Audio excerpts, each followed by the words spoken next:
Have you ever noticed that the absolute hardest part of a stressful day isn't actually the day itself? It's the morning after. Well, today we're going to put a name to that weird, drained feeling and figure out what is really going on in your body. Just think about it for a second. The last time you had a truly stressful day, a crazy deadline, a big argument, some kind of family drama, what was worse, the actual event or waking up the next morning feeling just completely off? Yeah, you know exactly what I'm talking about. It's not just feeling tired, it's this mental fog, right? An emotional flatness where everything just feels hollowed out. Okay, so let's really get into it. First things first, what is this post-stress crash? Why do we feel like we're collapsing after the storm has already passed? And that's the big puzzle, isn't it? I mean, the challenge is over, the pressure is off. By all logic, you should be feeling relieved, maybe even celebrating. So why is it that you so often feel even worse than you did in the middle of it all? Let's just break down what this actually feels like, because it's so specific. You've got that mental fog where your thoughts feel like they're moving through sludge. Then there's the emotional flatness where you just can't really feel much of anything, good or bad. Physically, you're just drained, like your battery is completely at zero. And all of that adds up to a total lack of motivation to do, well, anything.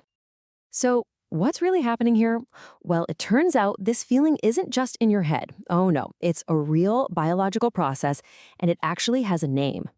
So, what do we call this thing? This strange, mysterious crash that always seems to follow a day of high stress.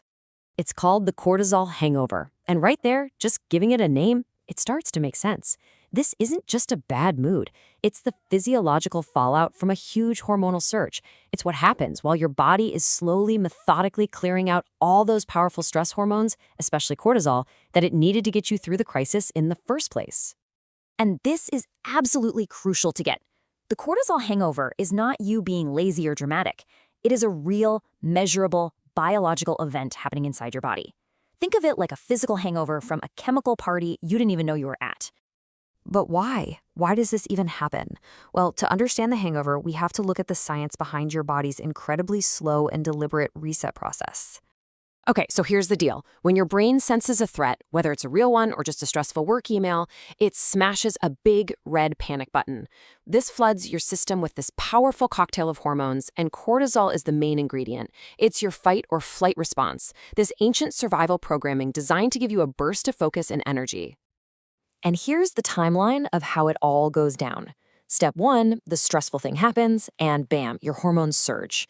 Step 2, the threat is gone. You sent the email, you finished the fight, but those chemicals, they don't just disappear. They are still swimming around in your system. And this is the key part. It takes your body hours, sometimes many hours, to clear them out. And that delay, that's what causes all those morning after effects. So there's this major disconnect, right? Your conscious mind, your thoughts, they might have moved on hours ago. You're already thinking about the next thing, but your body is still deep in cleanup mode, dealing with the chemical aftermath. It's basically playing catch up. And just look at this contrast. During the actual stress, you're hyper alert, you're focused, you feel energized because those hormones are peaking. But during the cortisol hangover, you're foggy, you're drained, you feel flat, as those very same hormones are slowly being cleared away.